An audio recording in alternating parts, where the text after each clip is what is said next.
Hey, you, it is Sarah Allred with the Latter Day Ladypreneur podcast. Hey, it is our first episode. I'm super glad that you're here. Oh my goodness. Welcome, welcome. So let me tell you, just a few weeks ago, I was recently introduced to a super dynamic member of our church, the Church of Jesus Christ of Latter-day Saints, who also happens to be an amazing entrepreneur who is also a woman who I met in Nashville, and she spoke in front of 5,000 die-hard entrepreneurs on stage. I was super impressed. And while she was going on and on and on about her amazing skills at what she calls design hacking, which is a podcast for another day, I was really intrigued by something I saw in her video that she shared with us in this crowd of 5,000 people in Nashville.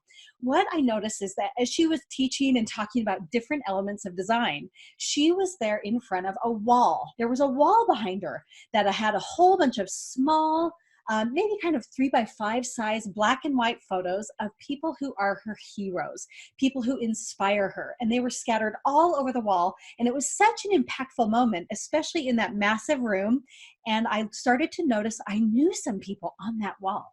Those black and white photos introduced me to Elder Eyring. I saw Sheri Dew. I saw Sister Joy Jones, just to name a few members of our church who are so inspiring and who inspired this amazing entrepreneur to do her very best were on her wall. So this amazing entrepreneur, her name is Kathryn Jones. You should totally follow her. She is absolutely inspiring and so faithful and so energetic. She can teach you a ton of stuff. So inspiring, in fact, that when I got off the plane from Nashville and landed here in Phoenix, it was one of my first priorities as an entrepreneur that I was going to create my wall of inspiration. In fact, I wanted to tweak it a little bit more because there I was, a member of the Church of Jesus Christ of Latter-day Saints and a mom and a wife and a woman of faith. And I really, really, really wanted to find other women who were faithful women and who also were not in the dabble business of business, but in the I'm going to make serious impact in the business world. That was going to be my wall.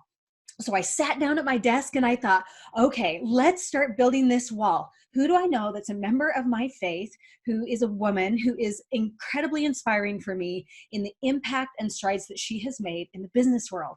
And I found very, very few women. It was kind of shocking to me. I just thought, oh man, I started making a list and I thought, I must be off my rocker because I can't seem to fill an entire wall of these women that I am trying to emulate. I want to be like them. I want to learn from them. And you know what? I was so saddened to find that there weren't a ton. There just weren't a ton. So that was my goal when I came back from Nashville, was to dive in and build that wall. And I found that the list I had made, while it was great, it was a small list.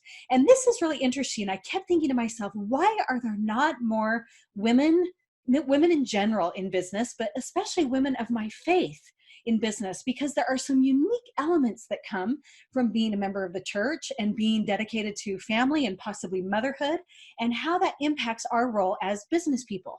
And I wanted to find those people. So why is it? Why is it that more of us are not more impactful and more involved in our business worlds as members of the church? So it started to come to me as I started working with some entrepreneurs who are all members of our faith, and I started to notice a really common wall.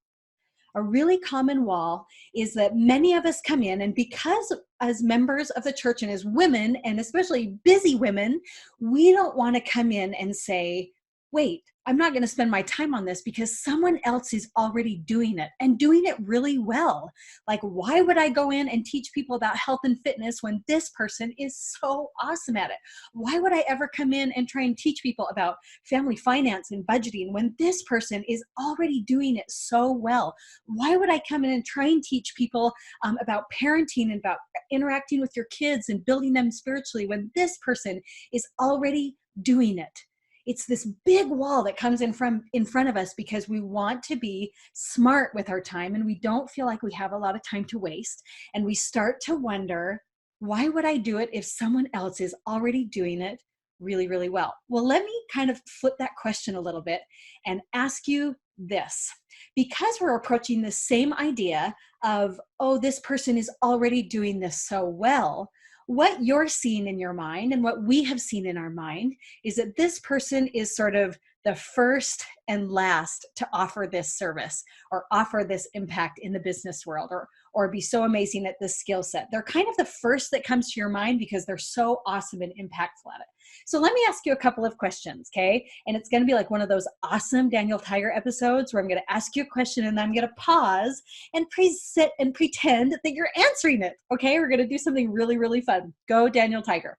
So first, and regardless if the answer is true, I want you to just think of the very first person that comes to your mind when I ask this question.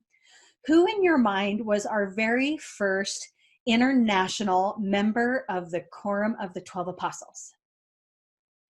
The Daniel Tiger pause.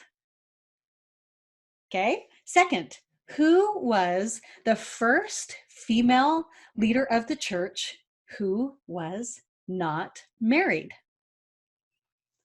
Daniel Tiger pause. And third, who is the first person that has tackled sex trafficking in an amazing way here in the United States and abroad? Daniel Tiger pause. Okay, great. So these might be some dramatic options right here, but if I have polled my own people well enough, we may have some similar answers. So when asked who our first international general authority was, many of you may say Dieter F. Uchtdorf, Elder Uchtdorf, okay? Whether that is true or not, doesn't matter. That's the first person, keep that in mind, the first person that you believe fulfilled that role as our first international general authority. Second, who was our first female leader in the church who was single? Many of you may say Sister Sheri Dew. Okay, whether that is true or not, that is the first person, that's the important word, the first person that comes to mind who was the first leader of our church who was a woman who was single. Okay, and last, who is the first person to really tackle sex trafficking on a national stage? That would probably be Tim Ballard, the creator of Operation Underground Railroad, which is a cause very near and dear to my heart. So we get caught up in this idea that if someone has already tackled this and is always already doing it in a big, impactful manner, then we don't have a role to play. If we're not the first, then there's no place for us to be doing it. Why would I do it if someone else is already doing it in such an amazing way? Well, here's the thing. I want to read you an amazing passage from the book, Champions of Change, 25 Women Who Made History. This is by Naomi Watts and Kathryn Kitteman, and the illustrations are unreal. They are from Brooke Smart, and I hope to have her on the podcast sometime. Wow, the illustrations are amazing. If you have a daughter or if you are trying to educate a son or a sister or a friend about amazing women in history, this is the book to get. It is 25 Women Who Made History, Champions of Change. Here is the quote, and listen carefully when they start talking about the role of people that are first versus people that continue on after those first people. They say, quote, "We lose the full scope of the work and diversity of the people involved in making history when we only tell the same stories about well-known people. The names and work of these leaders may not be as well known," they're talking about the leaders in this book, "but they understood their unique communities and knew how to get things done." Does that sound like you? Does that sound like you? Oh, it goes on to say, champions are not reserved for the firsts and onlys, the seconds and thirds and 33rds and so on. Ripple effects of the firsts are equally important. That is my message to you. The one thing every Latter-day Saint woman needs in her business is a ripple. It's a good thing if there are women ahead of you making big impact in business because they are equally important and they have set a stage for you to be successful. So you need a ripple. Join the ripple. That is the message. Let's talk a little bit about the focus that our church has had on encouraging us to learn more about church history, being very transparent, putting together those amazing books. Saints 1 and Volume 2 just came out at the time of this recording. Amazing. So what is it about this push to learn about church history. Well, this project is near and dear to my heart. My grandfather, Leonard J. Arrington, was the church historian in the 70s and 80s for the Church of Jesus Christ of Latter-day Saints. And because of that history in my blood, our topics of church history, whether it was tough topics or funny stories or stories about the first or stories about the 33rds and 34ths in the development of the church, were well known at our dinner tables. We tackled tough stuff. We tackled mistakes. We tackled struggles they had and things that weren't understood and how people apologized and how do we come to grips when this and this happened. We tackled tough stuff all through my childhood. So I actually never grew up at a time when I didn't know the ins and outs of church history. So what is it about learning about church history that can give us confidence to join a ripple effect? Well, here's what it offered me. The greatest takeaway from my growing up with church history all over our dinner table conversations was not specific answers to really tough topics that we still battle today. It was not understanding the differences between the first vision as it was told multiple times. That was not the most important thing. Do you know what I learned in learning about church history around the dinner table? This is what I learned, that there is space for me. In fact, there is space for me in the kingdom with my mistakes and beyond my mistakes. And there is space for me when I have lost my cool and treated someone poorly. There is still space for me. There is still space for me. Why? Because these people, and many of them were firsts in church history, were determined to establish something of value for us, for me and for you, mistakes and all. While they may have been the first, establishing things in the early years of the church, you are part of their ripple. When something is a struggle, you are part of a ripple, and learning about what they did at the beginning part and the first, being part of that ripple, may fill you with belonging, gratitude, understanding, and a new fire of faith inside you. Do you see how this can also apply to many of the firsts of women who are in business in a huge and impactful way in the world today? They have set a standard. They have learned things. They have made mistakes. We've all done those things, but there is a ripple for us to join. So join the ripple.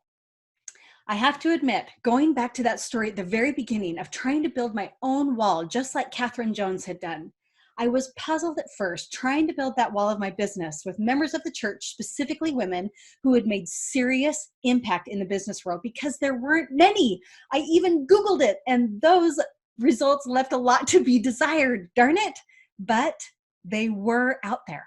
The ripple has begun in a powerful, righteous, impactful way. Never has there been a time more on this earth now where we can have more impact right here at home with the skills that God has given us. Whoa! This is why I started this podcast. I am here to help shine a light in the business world of amazing women and some men. David Butler's coming up, everybody. Hooray! Some women and some men who are doing amazing, impactful things in the business world. I hope to provide you with a powerful ripple, and I want to join you in it. A ripple of members of our faith who are doing it in the business world. Their businesses may be religious in nature, or they may have made millions by designing an amazing baby tub. They're all going to be here on the podcast to teach you. So through this podcast, you're going to get a great mix of amazing interviews with people who can be part of your ripple, and then also some solo episodes with myself as I dig into the nitty-gritty of my business, whether it's spiritual things that I have learned that have helped propel my business forward, or whether it's tactical strategy things that I know will get your message and your impact out there in a quicker, more effective, faith-filled way. It's going to be a wild ride. I'm so glad that you've joined me here for the first episode of the Latter-day Ladypreneur podcast. I'll be excited to join you with David Butler next week as our very first guest, as he talks all about how does God feel about women, and specific. how does he feel about women in business? He's going to pull examples from the scriptures. It's going to be amazing. So join me next week on the Latter Day Ladypreneur. Thanks so much for joining me, and we'll talk to you soon. If you enjoyed this podcast, I know you would enjoy my course, the Funnel Blueprint Challenge. What in the world do funnels have to do with you thinking bigger as a woman of faith, business, and motherhood? Well, my friend, everything. Funnels are just a fancy word for a brilliant business plan that grants you more money, more free time, and more impact without sacrificing your role as a woman of faith and family. My favorite part about funnels? Well, building a plan that is serving every single customer. Customers who have $0 to spend and those who are ready to invest thousands in you. The Funnel Blueprint Challenge, available at sarahgracelife.com/challenge, is filled with 45 days of step-by-step guidance on starting, growing, and expanding your business right. This is the exact blueprint I use to build funnels for high-end clients. No more shoot from the hip strategies with your marketing idea of the week. Get your funnel built with me in 45 days in the Funnel Blueprint Challenge so that you can share your awesomeness with the world. Let me be awesome at teaching you funnels so that you can be awesome at what you do. Head to sarahgracelive.com/challenge to register. Thanks for listening to the podcast.